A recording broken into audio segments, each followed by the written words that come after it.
The idea of human rights is that each one of us, no matter who we are or where we are born, is entitled to the same basic rights and freedoms. Human rights are not privileges, and they cannot be granted or revoked.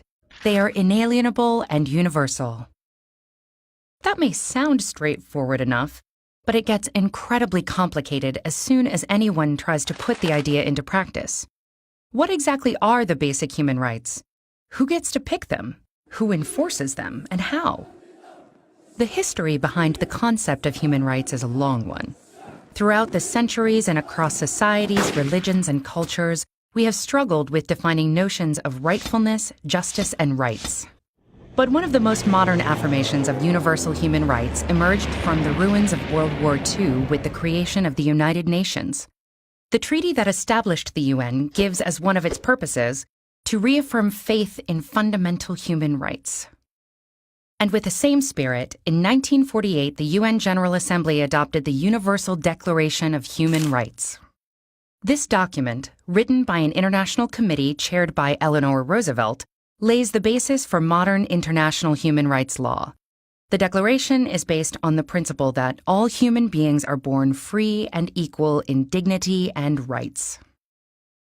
It lists 30 articles recognizing, among other things, the principle of non-discrimination and the right to life and liberty.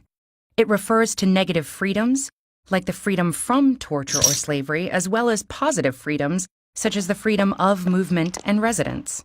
It encompasses basic civil and political rights, such as freedom of expression, religion, or peaceful assembly, as well as social, economic, and cultural rights, such as the right to education and the right to freely choose one's occupation and be paid and treated fairly. The Declaration takes no sides as to which rights are more important, insisting on their universality, indivisibility, and interdependence. And in the past decades, international human rights law has grown, deepening and expanding our understanding of what human rights are and how to better protect them. So if these principles are so well developed, then why are human rights abused and ignored time and time again all over the world? The problem, in general, is that it is not at all easy to universally enforce these rights or to punish transgressors. The UDHR itself, despite being highly authoritative and respected, is a declaration, not a hard law. So when individual countries violate it, the mechanisms to address those violations are weak. For example, the main bodies within the UN in charge of protecting human rights mostly monitor and investigate violations, but they cannot force states to, say, change a policy or compensate a victim.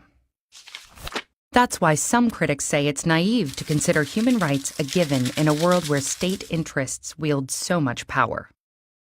Critics also question the universality of human rights and emphasize that their development has been heavily guided by a small number of mostly Western nations, to the detriment of inclusiveness.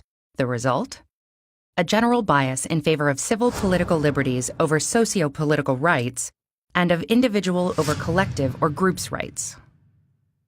Others defend universal human rights laws and point at the positive role they have on setting international standards and helping activists in their campaigns. They also point out that not all international human rights instruments are powerless.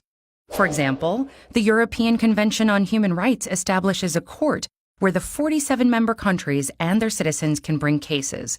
The court issues binding decisions that each member state must comply with. Human rights law is constantly evolving, as are our views and definitions of what the basic human rights should be. For example, how basic or important is the right to democracy or to development?